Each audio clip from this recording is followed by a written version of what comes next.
Kamusta mga ka-construction?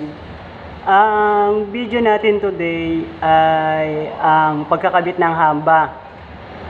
Kasi sa totoo lang, isang hamba sa pinakamaselan. Hindi naman sobrang selan, pero isa sa maselan na part ng bahay.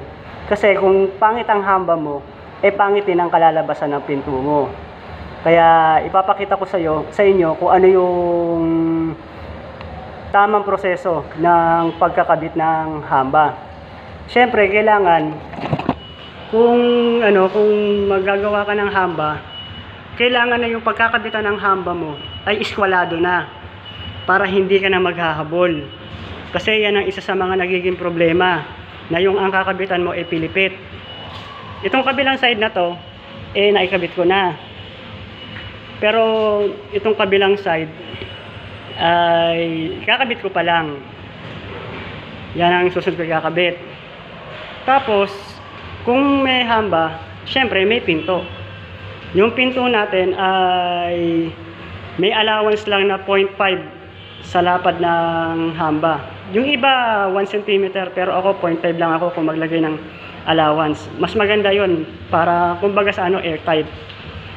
Ito naman yung mga power tools na gagamitin natin sa pagkakabit ng hamba. Unang-una yung barena para sa paglalagay ng screw.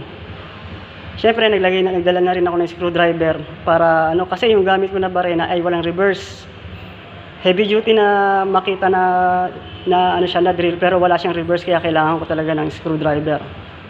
Siyempre eskwala para sa mga kanto ng ating hamba, para 100% tayo makasigurado na nasa eskwala siya.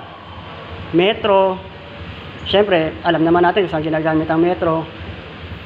Naglagay din ako ng grinder kasi may mga pagkakataon na may mga part sa may hamba na nakausli, kaya pinuputol ko yun.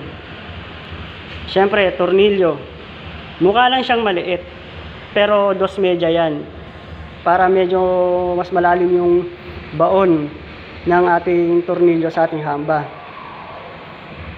Nagdala rin ako ng drill bit, pang stainless yung ginamit ko kasi good lumber yung ating hamba.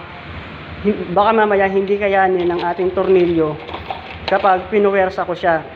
Kaya kailangan bubutasan ko muna yung ating hamba para hindi mahirapan yung tornilyo at baka mabali. Kumuha rin ako ng drill bit na 1/4. Pambakal nga lang nakuha ko kasi walang available na pangkahoy.